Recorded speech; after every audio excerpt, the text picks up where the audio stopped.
ജീവിതം സാക്ഷി, ജീവിതം സാക്ഷി, ജീവിതം സാക്ഷി. തിന്നുകൊണ്ടിരിക്കുക പറയണേ, ഒരുത്തൻ ഒരു കാര്യമില്ലാതെ ഒരുത്തൻ കരന്തീത്ത രസീത് എന്തൊരു കണ്ട് നിനക്ക് തന്നെന്ന് ചോദിച്ച്. ഇത് കഴിച്ച് തീർന്നില്ല, കഴിച്ചുകൊണ്ടിരിക്കുക വന്നിരുന്ന് ഇങ്ങനെ കഴിച്ചുകൊണ്ടിരിക്കുക ഇങ്ങനെ പറഞ്ഞു. ഇത് കൊടുത്ത് അവിടെ ചെന്നിരുന്ന് സിനിമയും കണ്ട് പടവും എല്ലാം കണ്ട് അവിടെ കുറച്ച് പയ്യന്മാരെ വിളിച്ച് കൂട്ടും കൂടി അവിടുത്തെ അഴുക്ക പടവും എല്ലാം കണ്ടും കൊണ്ട് നിൻ്റെ ഭാര്യ അങ്ങനെയാണ് ഇങ്ങനെയാണ്, നിൻ്റെ ഭാര്യ പിന്നെ തള്ളയെ മോള് ഒന്നുപോലെ ഇരിക്കുന്നു, മോളെ കണ്ട തള്ളയെ കാണണ്ട, തള്ളയെ കണ്ട മോളെ കാണണ്ടെന്ന് പറഞ്ഞുകൊണ്ട് വരും. രാത്രിയാകുമ്പോൾ 9 മണിയാകുമ്പോൾ സംശയ രോഗം കയറി വന്ന് അവിടെ ഒരു ചാരായക്കാറിയുണ്ട്. അവള് ഞാൻ 1 മണിക്ക് ചോറ് കൊണ്ട് കൊടുക്കണമെങ്കിൽ 1:30 കൊണ്ട് കൊടുക്കണമെങ്കിൽ അവൾ 1 മണിക്ക് ചോറ് ചാരായ എല്ലാം പൊതിഞ്ഞ് ചാരായക്കാറി കൊണ്ടുവന്ന് നേരത്തെ കൊടുക്കും. എനിക്ക് ഒരിടവും പോയി താമസിക്കാൻ വയ്യ. എൻ്റെ വീട്ടിൽ ഞാൻ ഇത്രയും കാലം ജീവിച്ചല്ല, ഈ 11 വർഷം വരെ ഞാൻ ജീവിച്ചല്ല, ഇതുപോലെ തന്നെ ഇനിയും ജീവിക്കണത്. എനിക്ക് ഇനി ആരുടെയും എൻ്റെ കൊച്ചു ഞാനും ഉണ്ട്, എൻ്റെ കൊച്ചും ഞാൻ ഇനി മരണകാലം വരെ എനിക്കത് തന്നെ. എൻ്റെ 3 മക്കൾ ഞാൻ പൊന്നുപോലെ വളർത്തിയ എൻ്റെ പിള്ളേർ, ഞാൻ ജീവിച്ചത് വരെ എൻ്റെ മക്കൾക്ക്, ഞാൻ ചത്താലും ഇനി എൻ്റെ മക്കൾക്ക് തന്നെ, എൻ്റെ പ്രയാസത്തിന് അവകാശവും എൻ്റെ മക്കൾ തന്നെ. എനിക്ക് എൻ്റെ മക്കൾ മാത്രം മതി, ഇനി എനിക്ക് ഇനി അല്ലാതെ ആരും വേണ്ട. അവർക്ക് താല്പര്യമുണ്ടോ മക്കൾക്ക്? ഇല്ല, താല്പര്യം ഉണ്ടെങ്കിൽ വിളിച്ചോട്ട്, താല്പര്യം ഉണ്ടെങ്കിൽ അവളെ വിളിച്ച് ഇപ്പം കേൾക്കാം. ഇതിനകത്ത് ഇപ്പം ഇവര് പുഷ്പ നിങ്ങൾ പറഞ്ഞ ഇൻസിഡൻസ് അതേ അത് തന്നെയാണ് ആവർത്തിച്ചിരിക്കുന്നത്. പക്ഷെ മറ്റൊരു ഭാവവും മറ്റൊരു സത്യവും അത്ര വ്യത്യാസമേ ഉള്ളൂ. ഒരേ സ്ക്രീൻ പ്ലേ, ഇതിലൊന്നുപോലും രംഗങ്ങൾ മാറിയിട്ടില്ല, പക്ഷെ സത്യം വേറെയാണെന്നുള്ളത്. നിങ്ങളൊരു ഉപദ്രവിയായ മനുഷ്യനായിരുന്നു അല്ലേ? ഇല്ല, അതാണ് ഏറ്റവും പറ്റിയ അബദ്ധം. അത് വേണമെങ്കിൽ ആ നാട്ടില് നിങ്ങൾ പാങ്കോട്ട് വേണമെന്ന് ഞാൻ ആ നാട്ടിൽ അന്വേഷിച്ചിട്ടാ ഞാൻ പറയുന്നത്. ആ നാട്ടില് ഞാൻ ഒരു മദ്യം അടിച്ച് വെള്ളം അടിച്ച് ആടെയും വീട്ടിൽ പോവോ ഒരു എന്തെങ്കിലും ആരെയും ദ്രോഹം ചെയ്യും. എന്താ നിങ്ങൾ മദ്യം കഴിക്കാത്ത? മദ്യം ഞാൻ പറഞ്ഞില്ലേ, ഞാൻ മദ്യം വിറ്റിട്ട് വരെ മദ്യം കഴിക്കലില്ലായിരുന്നു. അപ്പൊ മദ്യം നിങ്ങൾക്ക് വിൽക്കാം, നിങ്ങൾ കഴിക്കത്തില്ല, ആരോഗ്യത്തിന് ഹാനികരം. ഇല്ല, അങ്ങനെയല്ല. നാട്ടിലുള്ളവരൊക്കെ ചത്തുപോട്ടെന്നോ? ഇല്ല, അങ്ങനെയല്ല. ഞാൻ വിറ്റിട്ടുണ്ട്, ഇല്ലെന്ന് ഞാൻ പറയുന്നില്ല. എന്തിനു വിറ്റു?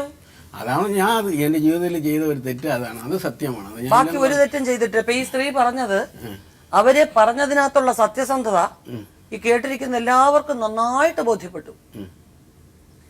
നിങ്ങൾ ഈ നാടുനീളെ നടന്ന സ്വന്തം ഭാര്യയെ കുറിച്ച് ഇത്രയും മോശമായിട്ട് നിങ്ങൾ ഇവിടെയും പറഞ്ഞു, സ്റ്റാൻലി എന്ന് പറഞ്ഞൊരു മനുഷ്യനുമായിട്ടാണ് താമസിക്കുന്നത് നിങ്ങൾ പറഞ്ഞു അല്ലേ? ആ മനുഷ്യനുമായിട്ടല്ലേ അങ്ങനെയല്ലേ പറഞ്ഞത്? ആ മനുഷ്യനായിട്ട് ഈ സ്ത്രീ താമസിക്കുന്നില്ല എന്നുള്ളത് ഞങ്ങളോട് അന്വേഷിച്ച പറഞ്ഞു. 60 വയസ്സായവന് 30 വയസ്സായ ഒരു മോനും ഉണ്ട്. 60 വയസ്സായവൻ മൂക്ക് കുത്തി കുടിച്ച് അവന് ഒരു നേരം ബോധം എന്ന് പറഞ്ഞത് ആ മനുഷ്യന്റെ ശരീരത്തില്ല. അങ്ങനെയുള്ള ഒരു മനുഷ്യൻ എനിക്ക് എങ്ങനെ വേല ചെയ്ത് തരണേ? എൻ്റെ കൂടി എങ്ങനെ ജീവിക്കണേ? ഒരു സമയത്ത് അവന്റെ മക്കളൊക്കെ തിന്നാൻ കൊടുത്തതിന് ജയിലിൽ നിന്ന് ഇറക്കിയതിനുള്ള പ്രതിഫലം അവന് കൊടുത്തത്, അവരുടെ കുടുംബക്കാർക്കും കൊടുത്തേ. 30 വയസ്സായ ഒരു മോനും ഉണ്ട്, ഒരു തന്തയും ഉണ്ട്. 24 മണിക്കൂർ ഒരു നുറുക്ക് പോകാനില്ലാതെ വെള്ളം അടിച്ചുകൊണ്ട് നടക്കണം, ഒരു ജോലിയോ കൂലിയോ ഒന്നുമില്ല. ബൈബ് പറഞ്ഞില്ലേ, ആധാരത്തിന്റെ ഇത് കൊണ്ട് ആധാരത്തിന്റെ അല്ല, ഇത് കരന്തീർത്ത രസീത് ഒരാൾ ഒപ്പിടാതെ ആരെങ്കിലും ഒപ്പിട്ട് കൊടുക്കുമോ ജാമ്യന്? അവര് പറഞ്ഞിട്ടില്ലേ, അയാള് ജാമ്യത്തിന് പോയില്ല, വേറെ ജാമ്യത്തിന് പോയെന്ന് ഞാൻ പറഞ്ഞല്ലേ, കൊണ്ടുവരാൻ ജഡ്ജിയുടെ അടുത്ത് പോയി എന്ന് ഞാൻ പറഞ്ഞല്ല. ഞാൻ പറഞ്ഞു കരന്തീർത്ത രസീതും കൊണ്ട് വക്കീലിന്റെ അടുത്ത് ഒപ്പിട്ടാ തന്നെ ഈ അവന്റെ വണ്ടിയും അവനും വന്ന് മാമ ഇത് ചെയ്യണമെന്ന് അവൻ പറഞ്ഞ അപ്പോഴാണ് അവൻ ചെയ്തത്. അവന്റെ ചാതാരനാണ് ഈ വൈജു എന്ന് പറഞ്ഞ അവന്റെ വണ്ടിയാണ്. ഡ്രസ് എടുത്തോണ്ട് അട്ടക്കളൊക്കെ വന്നപ്പോഴാണ് സ്റ്റാൻലി ഇല്ലായിരുന്നു എന്ന് പറഞ്ഞത്. അപ്പോഴാണ് ഇല്ലെന്ന് പറഞ്ഞത്. എനിക്ക് ഇതിൽ ഒരു കള്ളത്തനവും പറയേണ്ട കാര്യമല്ല, എനിക്ക് ഒന്നും പറയാം. പക്ഷെ ഞാൻ വിചാരിച്ച് പിന്നെ ഒരു കോടതിയിലോ ഒരിടത്തും പോയി ഒന്നും പറഞ്ഞിട്ട് ഇറങ്ങി വരാൻ എൻ്റെ മനസ്സ് എനിക്ക് ആവുന്നില്ല. അതുകൊണ്ട് ഞാൻ ബന്ധം പിരിക്കാനായിട്ട് ഇതുവരെ ഒരിടം കൊടുത്തിട്ടില്ല. എൻ്റെ കൂടെ പറയുമ്പോഴൊക്കെ എനിക്ക് അതിന് വയ്യ, ഞാൻ ഇതുവരെ കൊടുക്കണമില്ല. എൻ്റെ ഒന്നിനും ഇത്രയും കാലമായിട്ട് ഞാൻ ഈ ചാരായ കേസല്ലാതെ ഒരു കോടതിയിലോ ഒരിടം ഞാൻ പോയിട്ടില്ല. ഈ ചാരായ കേസിന് ഞാൻ പോയിട്ടുള്ളതല്ല. അതുകൊണ്ട് ഇത്രമാത്രം വേദന ഞാൻ അനുഭവിച്ചത് എന്റെ മക്കൾക്ക് ഇല്ല. ഞാൻ ഒരിടം പോയി ഒന്നും പരാതി കൊടുത്തിട്ടില്ല, ഒരിടം ഞാൻ പോയിട്ടില്ല. ഈ മൂത്രം ട്യൂബ് ഇട്ട് നടക്ക അതായത് ഇപ്പോഴും ഈ നിമിഷം വരെ ഇന്ന് ഞാൻ മൂത്രം ഒഴിച്ച ഒരു 5 മിനിറ്റ് ഇരുന്നാലേ ഈ മൂത്രം ഒഴിച്ച് അത് ഞാൻ പറഞ്ഞല്ലോ, അത് ശരിയല്ലെന്ന്. ഈ മനുഷ്യന്റെ കൂടെയാണ് ഞാൻ ഈ മനുഷ്യൻ അടിച്ച് എന്റെ തലയിൽ മുറിച്ച് ഇങ്ങനെ തലയിട്ടപ്പോഴാണ് എനിക്ക് വേദന. കാല് തളർന്ന് ഇതിന് താഴെയുള്ള എല്ലാം നഷ്ടപ്പെട്ടു പോയി. ഭാര്യ അടിച്ചിട്ട് മറ്റേ തലപൊട്ടി എന്ന് പറഞ്ഞില്ല. ഞാൻ പറഞ്ഞില്ല എന്റെ കൊലയുടെ പ്രശ്നത്തിന് വേണ്ടി ഇങ്ങനെ പറഞ്ഞ എന്റെ സർട്ടിനെ വലിച്ചു അതിങ്ങനെ ഞാൻ തള്ളിയപ്പോ ഷോക്കേസിൽ അടിച്ചെന്ന് പറഞ്ഞില്ലേ, ഇതാണ് സംഭവം.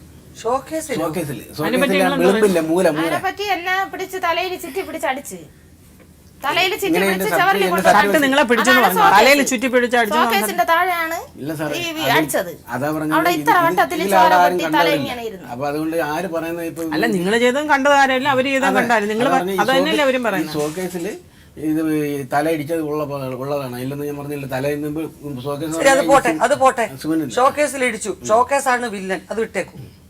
കല്യാണം കഴിഞ്ഞ് കൊണ്ടുപോയ കാലം മുതൽ പല കാരണങ്ങൾ പറഞ്ഞു ഈ കുട്ടിയെ വളരെ ക്രൂരമായിട്ട് നിങ്ങളും നിങ്ങളുടെ അമ്മയും ഒക്കെ ഉപദ്രവിച്ചിട്ടുണ്ടെന്ന് പറയുന്നത്. മറുപടി പറയാൻ സാറേ, പറയും. എന്റെ വൈഫിനെ ഞാൻ പറഞ്ഞില്ലേ, എന്റെ വൈഫ് അവിടെ ബന്ധുവിന്റെ വീട്ടിൽ വന്നെന്ന് പറഞ്ഞില്ലേ. അപ്പൊ എനിക്ക് എന്റെ വൈഫിനെ ഇഷ്ടപ്പെട്ടു. അങ്ങനെ ഞാൻ ഇഷ്ടപ്പെട്ടു. ഒരു മോതിരത്തിന്റെ പ്രശ്നം ആ കഥ വിടൂ. ആ കഥയല്ല ഞാൻ ചോദിച്ചത്. കല്യാണം കഴിച്ച് വീട്ടിൽ കൊണ്ടുപോയതിന് ശേഷം നിങ്ങളുടെ അമ്മ, എന്റെ അമ്മ ഉപദ്രവിച്ചതിന്റെ പറയുന്നത്. എന്റെ അമ്മ അത് തൊട്ട് തുടങ്ങും. എന്റെ അമ്മ ഉപദ്രവിച്ചെന്ന് പറഞ്ഞാൽ ഒരു മോതിരത്തിന്റെ പ്രശ്നത്തിന് വേണ്ടി ഈ വീട് കാണാൻ പോയില്ലേ, ഒരു മോതിരം പ്രശ്നത്തിന് വേണ്ടി എന്റെ അമ്മ വഴക്കണം. ഞാൻ പറഞ്ഞു ഈ മോതിരം ഇല്ല, ഞാനാണ് എന്റെ ഭാര്യ കെട്ടിയിരിക്കുന്നത്. ഞാനതിനെ എന്റെ ഭാര്യ സ്നേഹിച്ചത്. അപ്പൊ ഞാനാണ് കെട്ടിയിരിക്കുന്നത്. അപ്പോൾ എന്റെ അമ്മയ്ക്ക് ചോദിക്കേണ്ട ആവശ്യമൊന്നുമില്ല, നിങ്ങൾക്ക് മോതിരത്തിന്. അതിനുവേണ്ടി ഇവർ തമ്മിൽ ഞാൻ കാസർഗോഡ് പോയതിനു ശേഷം ഇവർ തമ്മിൽ വഴക്കുണ്ടാക്കിയിരിക്കുന്നത്. ഉടനെ എന്നെ വിളിച്ചറിയിച്ച് ഞാൻ ഉടനെ അതിനെ കൊണ്ടുപോയി. 6 മാസം പോയിട്ട് 2 ആഴ്ചത്തെ ഇവിടെ പ്രശ്നം ഉണ്ടാക്കി. എന്റെ അമ്മയുമായിട്ട് നിങ്ങളുടെ അമ്മ പ്രശ്നം ഉണ്ടാക്കിയോ? അമ്മയുമായിട്ട് അവര് പ്രശ്നം ഇല്ലല്ലേ, എന്റെ അമ്മയും വൈഫുമായിട്ട് അവരല്ലേ അതിന്റെ കാത് വലിച്ചു പറിച്ചത്. അങ്ങനെ പറഞ്ഞിട്ടാണ് എന്റെ അമ്മയുടെ ആങ്ങളമാരില്ലേ, ആങ്ങളമാര് ഇവിടെ കൊണ്ട് സന്ദർശിച്ചിട്ട് എന്റെ അമ്മയുടെ ആങ്ങളമാര് രണ്ടുപേരും എന്റെ അമ്മയെ ശരിക്കും നിങ്ങളൊന്നും അന്വേഷിച്ചില്ലേ? അല്ലല്ല, അമ്മയുടെ ആങ്ങളമാര് നിങ്ങളുടെ അമ്മയെ ശരിക്കും ഉപദ്രവിച്ചു. അപ്പൊ ഇവരെ ഉപദ്രവിച്ചത് സത്യമാണ്. ഇവരെ ഉപദ്രവിച്ചത് അതുകൊണ്ടാണ്. ഞാൻ ഇല്ലല്ലോ. നിങ്ങൾ വന്നിട്ട് അന്വേഷിച്ചില്ലേ? ഇല്ല, ഞാൻ വന്ന ഉടനെ തന്നെ ഞാൻ ഇനി ഇവിടെ നീ താമസിക്കേണ്ടെന്ന് പറഞ്ഞ് ഞാൻ ഉടനെ കാസർഗോഡ് കൊണ്ടുപോയി. അത് തന്നെ 3 മാസം ഗർഭിണിയായിരുന്നപ്പം അവിടെ ആ വീട്ടിൽ കൊണ്ടിട്ട് ഒന്നും നോക്കാതെ ഇരുന്നപ്പോഴേ അവര് പറഞ്ഞ് നിന്നെ ഇവിടെ നിൽക്കണ്ട, നീ കൂട്ടിക്കൊണ്ടുപോ എന്ന് പറഞ്ഞ് അവരെ തലയിലാവുമെന്നും പറഞ്ഞ് അവര് പറഞ്ഞ് ഇവിടെ നിൽക്കിട്ട് കുറച്ച് ദിവസം കൂടെ നിൽക്കിട്ട് അവള് എന്ന് പറഞ്ഞ് എന്നെ കൊണ്ടുപോകാതെ ഇരുന്ന് കൊടുക്കാം. അവര് നിർബന്ധത്തിൽ കാസർഗോഡ് കൊണ്ടുപോയി. അങ്ങനെയാണ് 5 വർഷം കാസർഗോഡ്. മാമന്റെ വീട്ടിൽ, അവരുടെ മാമന്റെ വീട്ടിൽ അവിടെ അവര് നന്നായിട്ട് നോക്കി, അവരെ നോക്കി. അതെ, അവര് നോക്കി. ഉടനെ തന്നെ ഞാൻ ഇനി ഇവിടെ എന്റെ അമ്മയുമായിട്ട് ശരിയാവില്ല. അവര് പറഞ്ഞു വിട്ടത്. അവര് ഇയാള് പറഞ്ഞില്ല, ഇയാൾ ഇവിടെ നില്ലെന്ന് പറഞ്ഞ് അവര് അടിച്ചേപ്പിച്ചതുപോലെ അവരെ തലയിൽ അടിച്ചേപ്പിച്ച് നീ കൊണ്ടുപോ, നീ കൈയോടെ കൊണ്ടുപോ. അങ്ങനെ ആരെങ്കിലും അടിച്ചേപ്പിച്ചെന്ന് പറഞ്ഞു. ഞാൻ ഉടനെ തന്നെ കാസർഗോഡ് ഉടനെ റൂം എടുത്ത് ഞാൻ അവിടെ കൊണ്ടുപോയിട്ട് ഞങ്ങൾ സുമാരി ജീവിക്കുമായിരുന്നു. അന്ന് ഞാൻ ചെറിയ പ്രായമാണ്. നിങ്ങൾ സ്ഥിരമായിട്ട് ഉപദ്രവിക്കും. നല്ലോണം ആഹാരം കഴിക്കാൻ കൃത്യമായിട്ട് അരി വാങ്ങിച്ചു കൊണ്ടുപോയി കൊടുത്തിട്ട് എന്റെ ഭാര്യ എങ്ങനെ ഇരുന്ന ഒരു ഫോട്ടോ ഞാൻ കൊണ്ടുവരാണ്ടായിരുന്നു. എന്നോട് പറഞ്ഞെങ്കിൽ ഞാൻ കൊണ്ടുവരുമായിരുന്നു. ഞാൻ അന്ന് അനുഭവിച്ച കഷ്ടവും ഞാൻ അന്നിരുന്ന വേദനയും ഇന്ന് ഞാൻ ഇരിക്കുന്നത് എങ്ങനെ, അന്ന് ഞാൻ ജീവിച്ചത് എങ്ങനെയെന്ന് ഞാൻ അന്നെടുത്ത ഒരു ഫോട്ടോ ഞാൻ കൊണ്ടുവരുമായിരുന്നു. എനിക്ക് ഇങ്ങനെയെന്ന് അറിഞ്ഞുകൂടായിരുന്നു. എങ്കിൽ ഞാൻ അന്നത്തെ അവസ്ഥ ഞാൻ കാണിച്ചു തരുമായിരുന്നു നിങ്ങൾക്ക്.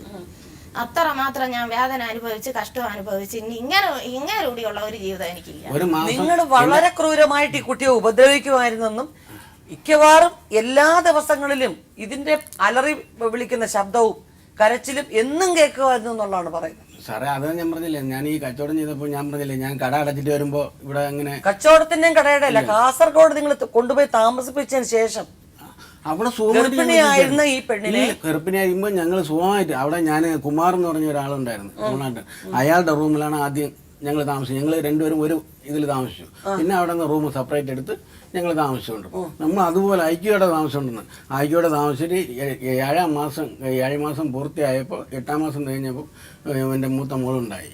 ഒരു സ്ത്രീയെ ഇതുപോലെ ക്രൂരമായിട്ട് ഉപദ്രവിച്ചാൽ അത് എത്ര വലിയ തെറ്റാണെന്ന് അറിയാവോ? എത്ര കൊല്ലം കഴിഞ്ഞാലും. അത് ശരിയാ, അത് ഞാൻ ഇല്ലെന്ന് പറഞ്ഞില്ലേ. ഞാൻ അങ്ങനെ ഉപദ്രവിച്ചിട്ടില്ലല്ലോ. നിങ്ങളുടെ കുഞ്ഞുങ്ങൾക്ക് നിങ്ങളെ ഇഷ്ടപ്പെടണ്ടല്ലേ?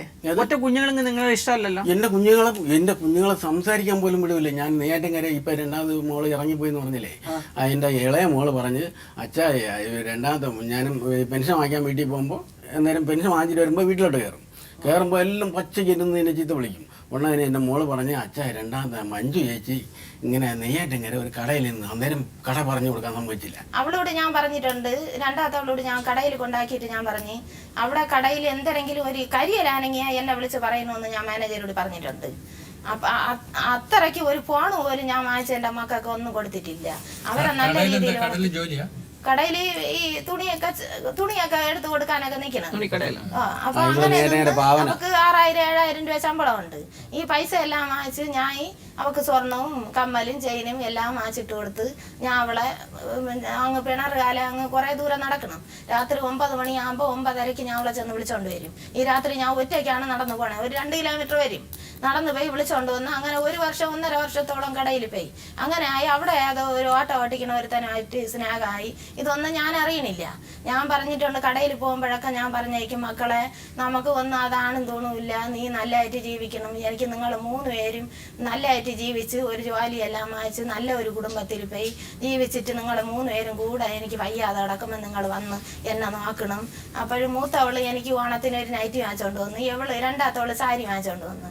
അപ്പോൾ ഞാൻ നൈറ്റി എടുത്ത് വെച്ചിട്ട് ഞാൻ പറഞ്ഞു, മക്കളെ എനിക്ക് അടുത്ത കൊല്ലം ഇനി നിങ്ങൾ 3 പേരും വരെ നൈറ്റി ചെയ്താൽ എനിക്ക് 3 മക്കളും കൊണ്ട് തരുമല്ല എന്ന് ഞാൻ അവളോട് പറയുമ്പോൾ അമ്മ എന്ന് പറഞ്ഞിട്ട് അവൾ എനിക്ക് സാരി ജമ്പർ പാവാട എല്ലാം വാങ്ങിച്ച് കൊണ്ടുവച്ചിട്ട് അവൾ മിണ്ടാതെ അവൾ ഒരു ദിവസം അവൻ്റെ കൂടെ അങ്ങ് ഇറങ്ങിപ്പോയിട്ട് മാനേജർ എൻ്റെ കൂടെ ഉച്ചയ്ക്ക് ചോറും കഴിച്ചിട്ട് പിന്നെ അവൾക്ക് വയ്യ, അത് അവൾ ഉച്ചയ്ക്ക് വീട്ടിൽ ഉച്ച കഴിഞ്ഞ് അവൾ കടയിൽ നിൽക്കണില്ല, അവൾ വയ്യ എന്ന് പറഞ്ഞ് വീട്ടിൽ വരണമെന്ന് മാനേജർ എൻ്റെ കൂടെ വിളിച്ച് പറഞ്ഞ്.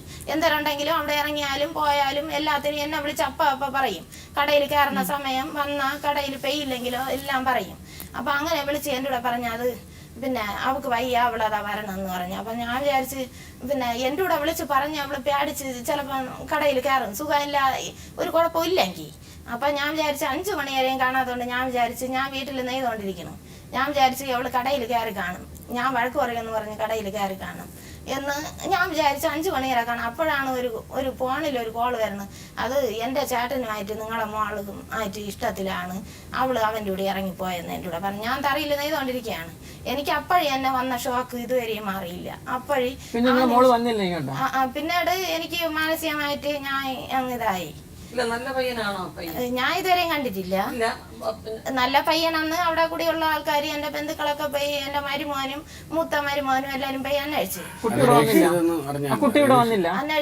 അന്വേഷിച്ചപ്പം എൻ്റെ മരുമോൻ അപ്പൊ തന്നെ ഞാൻ വിട്ടയച്ച്.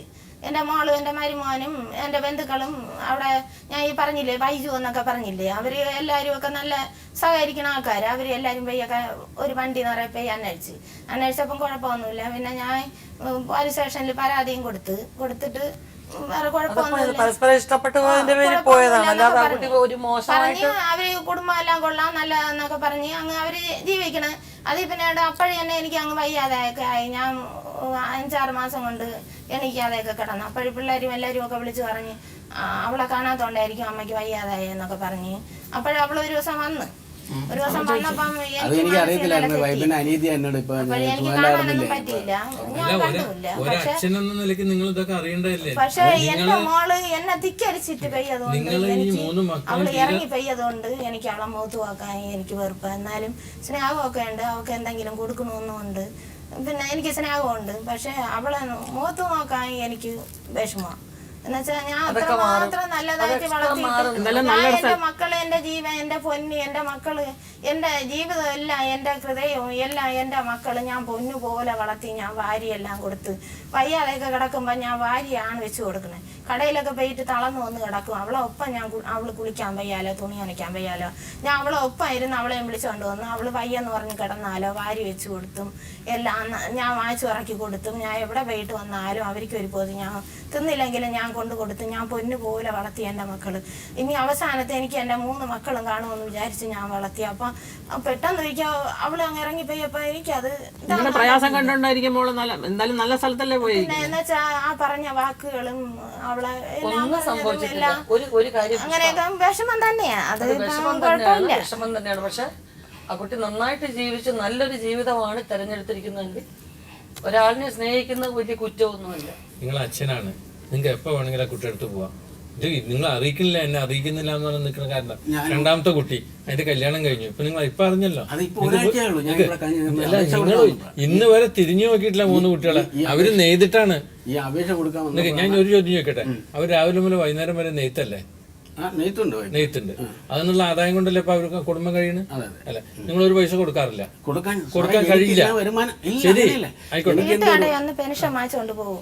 ഞാൻ എഴുതി കൊടുത്തതാണ് മെഡിക്കൽ കോളേജിൽ ബബലാങ്കന്റെ പെൻഷൻ. ഞാൻ ഓടി നടന്ന് ഡോക്ടറെ സർട്ടിഫിക്കറ്റ് എല്ലാം വാങ്ങിച്ച് ഞാൻ എഴുതി കൊടുത്തത് വയ്യാതെ നടന്നപ്പം എഴുതി കൊടുത്ത പെൻഷൻ നമ്മളെ വീട്ടിന്റെ മുകളിൽ വന്ന് 750 രൂപ ഉണ്ടെന്ന് തോന്നുന്നു മാസം. അത് വാങ്ങിച്ച് വീട്ടിന്റെ മുകളിൽ കൂടെ വന്ന് അതിലെ അങ്ങ് കന്നാമൂട് വഴി അങ്ങ് കയറി പോകും വാങ്ങിച്ചുകൊണ്ട്. ആ പെൻഷൻ പൈസയെങ്കിലും എന്റെ കൊച്ചുങ്ങൾക്ക് ഒരു മാസം 700 രൂപ ഫീസ് കൊടുക്കണം, ട്യൂഷൻ ഫീസ്. എന്റെ കൊച്ചിന് ഇപ്പം പഠിക്കണം, +1 പഠിക്കണവർക്ക് മാസം 700 രൂപ ട്യൂഷൻ ഫീസ് കൊടുക്കണം. നീ 1000 രൂപ ആയിരിക്കണം, ഇതിനെ നീ ഫീസ് കൊടു, നീ പഠി. എത്ര ആയാലും എന്റെ മക്കളല്ലേ, എന്റെ ചോരയല്ലേ 3 കൊച്ചുങ്ങളും, നീ പടി എന്ന് പറഞ്ഞ് ആ പെൻഷൻ വാങ്ങിക്കണ പൈസ പോലും കൊടുക്കൂല. ഈ ഇത്രയും കാലം ഇങ്ങേരി പിന്നെ നെയ്യാറ്റിൻകര ബാങ്കിൽ 3 ബാങ്കിലേറ്റ അക്കൗണ്ട് എല്ലാം ഉണ്ട്. പിന്നെ നമ്മളെ വീട്ടിൻ്റെ അടുത്ത് തനിച്ചെടുത്ത് ഒരിടത്ത് പൈസ ഇടുന്നു. അന്ന് നമ്മളെ വീട്ടിലുണ്ടായിരുന്നപ്പോഴേ അന്ന് ആ ബാങ്കിൽ, സൊസൈറ്റി ബാങ്കിൽ 25,000 രൂപ എന്തര കിടന്ന് എല്ലാ ബാങ്കിലും മാസം തോറും അപ്പോഴപ്പോഴാ കൊണ്ടുവന്ന് പൈസ ഇടും. ഒരു പൈസ കൊച്ചുങ്ങൾക്ക് കൊടുക്കൂല. നേരെ ഒരു നേരത്തെ ആഹാരത്തിന്റെ പൈസ, അല്ലെങ്കിൽ ഒരു തുണി, മക്കളെ നീ നല്ല ഒരു തുണി വാങ്ങിച്ചിട്ട് നീ 1000 രൂപ ഇരിക്കണം എന്ന് പറഞ്ഞു പോലും കൊടുക്കാത്ത ഒരു മനുഷ്യൻ മക്കളെ എന്റെ രണ്ടാമത്തെ മോളുടെ കയ്യിൽ ഞാൻ കണ്ണാമ്പൂട്ടി ഇരുന്ന് അവർക്ക് ഇഷ്ടമുള്ള തുണി എടുത്തോളം പറഞ്ഞ് ഞാൻ പൈസ കൊടുത്തു. എന്റെ രണ്ടാമത്തെ മോളെ. അപ്പോ രണ്ടാമത്തെ മോക്ക് നിങ്ങൾ കൊടുത്തു. ഞാൻ ഇഷ്ടമുള്ള അപ്പൊ എന്റെ എത്ര പ്രാവശ്യം? 1-2 പ്രാവശ്യം. സാറേ ഞാൻ 11 വർഷമായപ്പോ 1-2 പ്രാവശ്യം കൊടുത്തു. ഞാൻ പൈസ കൊടുത്തു. അല്ല, ആ കുട്ടി ഇവരുള്ളപ്പോഴാണോ അതെ എന്റെ വൈഫ് തന്നെ പറഞ്ഞ് ഇന്ന സ്ഥലത്ത് ഒരു കടയിൽ നല്ല തുണി കിടപ്പുണ്ട്, അത് ജീൻസിന്റെ ഇത്. ഞാൻ ഒന്നതിന് പൈസ കൊടുത്ത് എന്റെ മക്കളോട് വാങ്ങിച്ചോളാൻ പറഞ്ഞു. നമുക്കതല്ല, എനിക്ക് അങ്ങനെ ഒരു സ്നേഹബന്ധമോ ഒരു ഇതില്ല. എൻ്റെ കുഞ്ഞുങ്ങൾ എനിക്ക് വലുതാണ്. ആദ്യമായിട്ടൊരു കുഞ്ഞുണ്ടായിട്ട് എന്നെ അറിയിച്ചിരുന്നെങ്കിൽ എൻ്റെ എനിക്ക് ആദ്യമായിട്ട് ഒരു കൊച്ചുണ്ടാകുന്നതാണ്. ഒരു മോളെ കെട്ടിച്ചിട്ട് ഒരു കുഞ്ഞ്. ഇതുവരെ എനിക്ക് ഇവരുടെ ഫോൺ നമ്പർ കിട്ടുന്നില്ല. ഞാൻ വിളിച്ചാൽ ഇവിടെ ഫോൺ, എനിക്ക് അന്നുള്ള ഫോൺ നമ്പർ തന്നെ ഇന്നും ഉള്ളത്.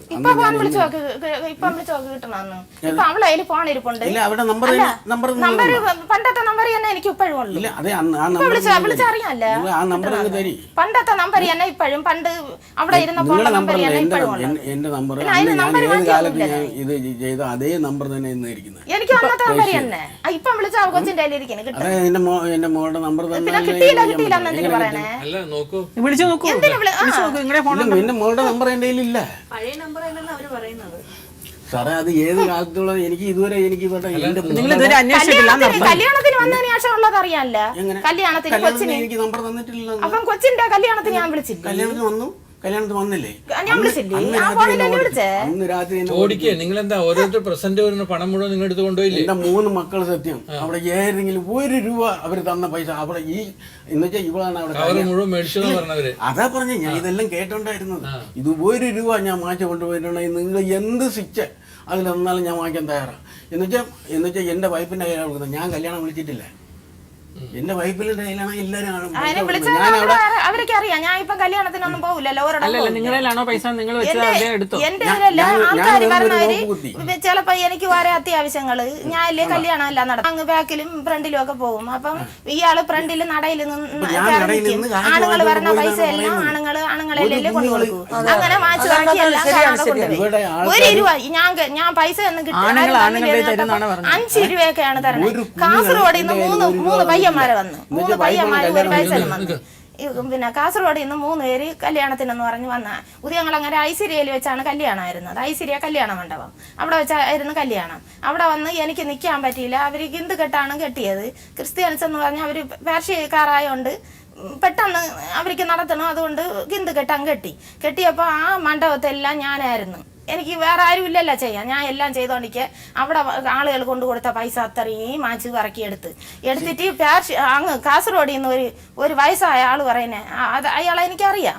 കൊണ്ടുവന്ന് എൻ്റെ 10 രൂപ തന്നിട്ട് പറയുന്നത് ഞാൻ കാസർഗോഡിൽ നിന്ന് ഞാൻ വന്നതാണ് എന്ന് പറഞ്ഞ് 10 രൂപ എൻ്റെ എച്ചില് എൻ്റെ കയ്യിൽ കൊണ്ടുതരാൻ അങ്ങേരെ പറഞ്ഞു വിട്ട്. എനിക്ക് ആ 10 രൂപയും കൂടെ അങ്ങേരിക്ക് വാങ്ങിച്ചു കൂടി. 10 രൂപ എനിക്ക് എച്ചിലായിട്ട് എനിക്ക് തരാമോ? അതെല്ലാം ഞാൻ എടുത്ത് വെച്ചിട്ട് ഞാൻ 1 മണിക്കൂറെങ്കിലും ഇരുന്ന് കരഞ്ഞിട്ടുണ്ട്. അത്ര മാനക്കേട് എനിക്ക് ഉണ്ടായി. സത്യം ഉണ്ടെന്ന് പറയാൻ പറ്റും. അപ്പൊ 10 രൂപ ഞാൻ കൈപ്പറ്റിയില്ലെന്ന് ബാക്കിയെല്ലാം വാങ്ങി. 5 രൂപ തന്നു, 5 രൂപ തന്നു. പുഷ്പ, നിങ്ങളുടെ ജീവിതത്തിൽ ഇവരെ എത്ര പ്രാവശ്യം നിങ്ങൾ ക്രൂരമായിട്ട് തല്ലിയിട്ടുണ്ട്? ഞാൻ അങ്ങനെ ഒന്നും തല്ലിയിട്ടില്ല സാറേ. എങ്ങനെ തല്ലി? അങ്ങനെയൊന്നും പറഞ്ഞാൽ ഞാൻ ഇങ്ങനെ ഇന്ന രീതിയിൽ തല്ലി എന്ന് പറഞ്ഞില്ല. നിങ്ങൾ തല്ലിയിട്ടുണ്ടോ ഇല്ലയോ? തല്ലിയിട്ടുണ്ട്, ഇല്ലെന്ന് ഞാൻ പറഞ്ഞില്ലല്ലോ. എന്ത് കാര്യത്തിന് വേണ്ടി തല്ലി? എന്ത് കാര്യം? വീട്ടിൽ ഓരോ ഇപ്പൊ ചട്ടിയും കലയാകുമ്പോ തട്ടിമുട്ടി കിടക്കും. ചട്ടിയും കലയാകുമ്പോ തട്ടിയും മുട്ടിയും കിടക്കുന്ന അടിയല്ല. അല്ല, ഞങ്ങൾ എത്ര പിണങ്ങിയാലും ഒരു 5 മിനിറ്റ് പിണങ്ങുകൊണ്ട് അതുപോലെ ഇണങ്ങുകയും ചെയ്യും. കാരണം അതിനൊന്നും അറിഞ്ഞൂടാ, ഒന്നും അറിഞ്ഞൂടാ. അതെല്ലാം നിങ്ങൾ അടിച്ച് ബോധം കെട്ട് എത്രയോ തവണ ആ കുട്ടി വീണിരിക്കും. കാസർഗോഡ് കിടന്നപ്പോ ഞങ്ങൾ അതുപോലെ കാസർഗോഡ് നല്ല രീതിയിൽ ജീവിച്ചോണ്ട് പിന്നെ ഒരു ഇത്ര എത്തുപൂരമുള്ള ഒരു മുറി വാടകയ്ക്ക് എടുത്ത് അവിടെ എന്റെ കൊച്ചു ഞാനുമായിട്ട് താമസിച്ചുകൊണ്ടിരുന്നു. അപ്പോഴേ കുറെ രാത്രിയാകുമ്പോൾ കുറെ മീൻ മാച്ചോണ്ടിട്ടിട്ട് അങ്ങ് വേറെ ഒരു തീരെ വീട്ടിൽ ചീട്ട് കളിക്കാൻ പോകും.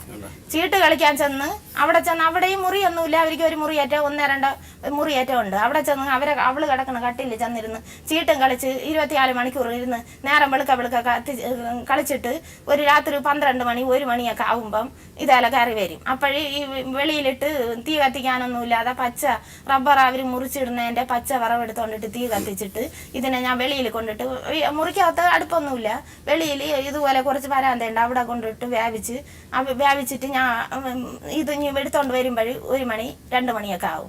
അങ്ങനെ ആകുമ്പോൾ അപ്പോഴേ എല്ലാം വേവിച്ചിട്ട് ഞാൻ കിടന്നുറങ്ങിയാലും വരില്ല. വരാതെ ഇരുന്ന് അങ്ങനെ അവിടുത്തെ ഒരു ചെറുക്കൻ എൻ്റെ കൂടെ വന്ന് പറയുന്നേ, അത് അവിടെ ഇരുന്ന് ചീട്ട് കളിച്ച് അവിടെയാണ് ഉറക്കം, അതുകൊണ്ട് ചേച്ചി ഒന്ന് പോയി നോക്കണം എന്ന് പറഞ്ഞുകൊണ്ട് എൻ്റെ കൂടെ ഒരു ദിവസം പറഞ്ഞപ്പോൾ ഞാൻ എന്ത് ചെയ്ത് അവിടെ ചെന്ന് നോക്കിയില്ല. ഞാൻ അയണീര മൂട്ടി നിന്ന്.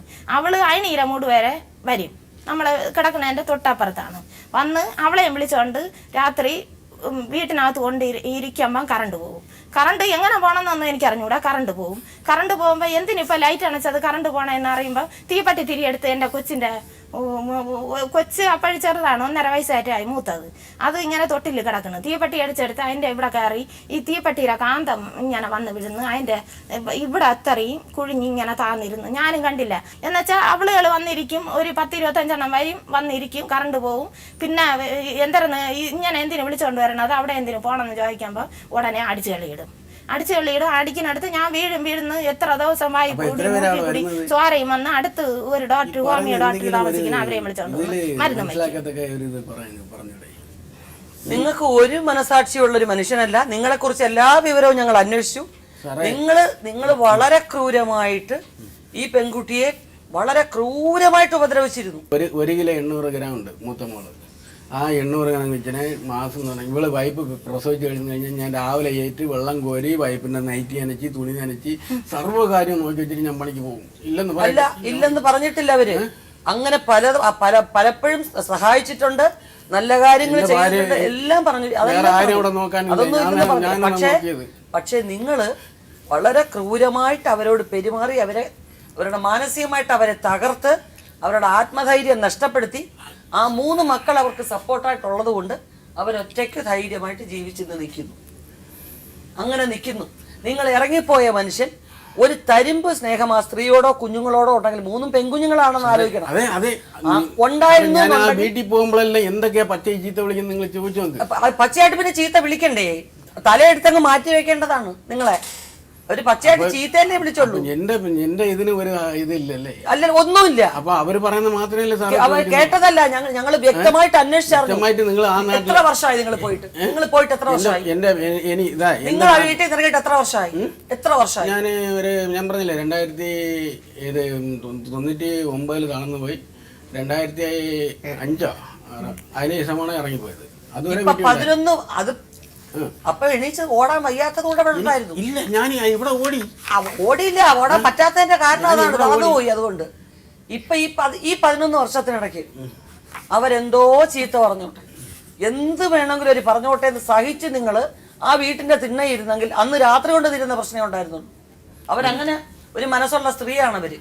ഞാൻ എല്ലാ കാര്യത്തിനും സാറേ എന്തുണ്ടെങ്കിലും ഞാൻ എല്ലാ കാര്യത്തിനും എന്റെ വീട്ടിലുണ്ടായിരുന്നു. എല്ലാ കാര്യവും എനിക്ക് ഒരു നേരത്തെ ആഹാരം. ഏതാണ് എല്ലാ കാര്യവും? എന്റെ വീട്ടിലെ ആവശ്യത്തിന് ഇവര് വിളിച്ച സമയത്തെല്ലാം ഞാൻ പോയിട്ടുണ്ട്. എപ്പോ വിളിച്ചു അവര്? ഈ 11 വർഷത്തിനിടയ്ക്ക് നിങ്ങൾ എപ്പോഴെപ്പോഴും വിളിച്ചു?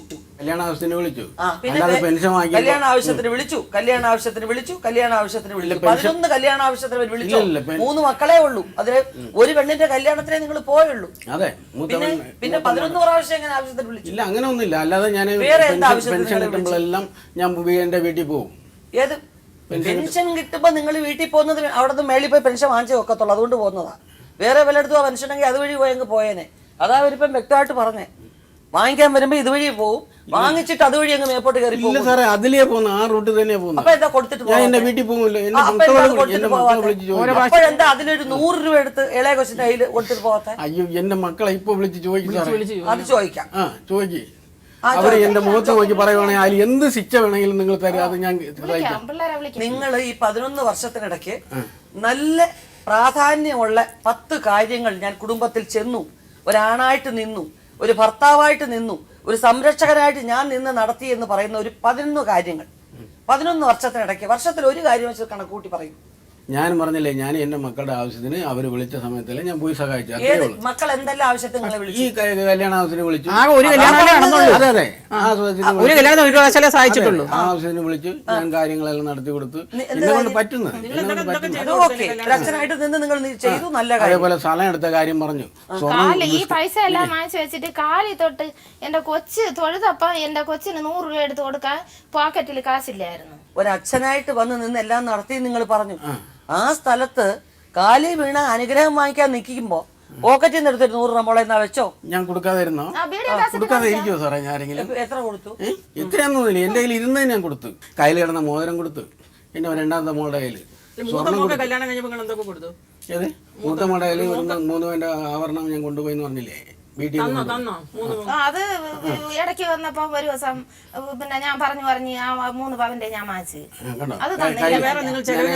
അത് എന്റെ വീട്ടിൽ ഇരുന്ന് നമ്മൾ കഷ്ടപ്പെട്ട് എന്റെ ഒരു മാല ഞാൻ നെയ്ത് വാങ്ങിച്ച എന്റെ മാല, എന്റെ കൈ കിടന്ന വള എല്ലാം കൂടി കൊടുത്ത് ഞാൻ വാങ്ങിച്ച ആ മാല എനിക്കിടാൻ ഞാൻ വാങ്ങിച്ചു വെച്ചിരുന്നത്. അത് അപ്പോഴേ പിണങ്ങിയപ്പോ മാല എടുത്തോണ്ട് പോയി. മാലയും ഈ സ്ഥലത്തിന്റെ ആധാരവും എല്ലാം എടുത്തോണ്ട് പോയി. എനിക്ക് ഇടാൻ പോലും തന്നില്ല.